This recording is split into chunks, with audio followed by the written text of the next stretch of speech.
சரி கிடைக்கலலாம் அப்படி சொல்லுத. ஆனால் நீ சைக்கிள் கேட்குறல்ல, உனக்கு எப்போ நான் ஃபஸ்ட்டு சின்ன பிள்ளையில சைக்கிள் வாங்கி கொடுத்தேன்னு சொல்லு. எத்தனை வயசில் வாங்கி கொடுத்தேன்னு சொல்லு. 5 வயசில் வாங்கி கொடுத்தேன். 5 வயசில் ஓட்டினேன். ஆனால் நாங்கள் அந்த 5 வயசில் கூட எங்களுக்கு அந்த சைக்கிள் கிடைக்கலையே. அது உங்கள் காலம், இந்த காலம் இப்போ மாறிடு. That is not matter. நீ அப்படி வளருதுங்கிறதுக்காக நம்மளும் அந்த கஷ்டத்தை உணரணும். இதை விட ஒன்றும் கிடைக்காத இருக்க பிள்ளைங்களெல்லாம் பற்றி யோசித்து பார்க்கணும். நீ அப்படி யோசித்து பார்க்க மாட்டேக்கல்ல. எல்லாம் கிடைக்க போய் தானே எனக்கு வாங்கி கொடுன்னு உயிரை வாங்குத. ஒரு அடுப்பு பற்ற வச்சு எனக்கு ஒரு காப்பி தண்ணி பண்ணி கொடுத்துருப்பியா? ஒரு இந்த இங்கனக்குள்ளே தூத்து தள்ளியிருப்பியா?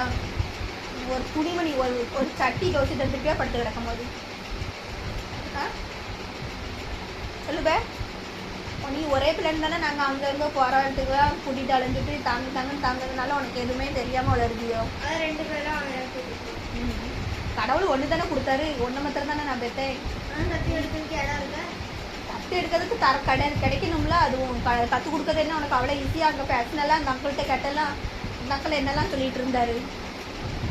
வாட்டில் கொண்டு போட்டுட்டு வர பிள்ளைய நீ போய் தூக்கிட்டு வந்தாலே அந்த பிள்ளைய நீ கடத்திட்டு போறியா, இல்லை கொல்ல போறியா, இல்லை வச்சு வளர்க்க போறியான்னு தெரியாமல் எத்தனை கேள்வி கேட்காங்க. அவ்வளோ ஈஸியாக பிள்ளை கிடைக்கிறது.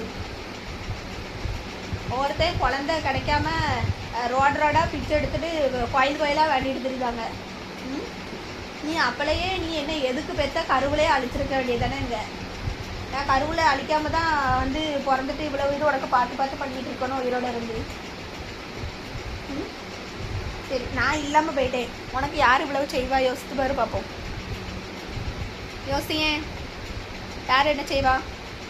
நான் இருக்க போய் இவ்வளவும் பார்த்து பண்ணுதேன் செய்யல, எல்லாம் செய்யணும் நாங்கள் 2 பேரும். நானும் இல்லை அவரோ இல்லை, என்ன பண்ணுவேன்? எல்லாம் கிடைக்குமா?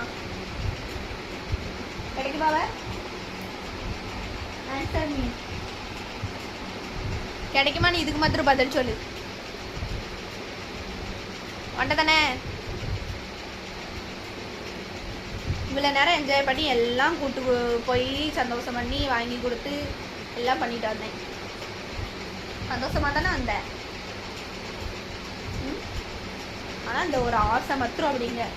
இந்த ஆசையும் கிடைக்காம எத்தனை பிள்ளைங்க இருக்காங்க. இந்த பொருளும் கிடைக்காம எத்தனை பேர் கஷ்டப்பட்டு அதை வாங்குறதுக்கு யோசிப்பாங்க. நினச்சதெல்லாம் கிடச்சிச்சுன்னு வச்சுக்கோயேன், அதில் இதே இருக்காது.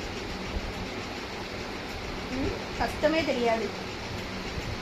கஷ்டங்கிறது தெரியணும். அப்படின்னா தான் ஒரு நேரத்தில் எதுவும் இல்லாமல் இருந்தோன்னா ஐயோ இது இல்லையா அப்படிங்கிற மாதிரிக்கு அதில் சமாள் பண்ணி நீ மூவ் ஆகி போக முடியும்.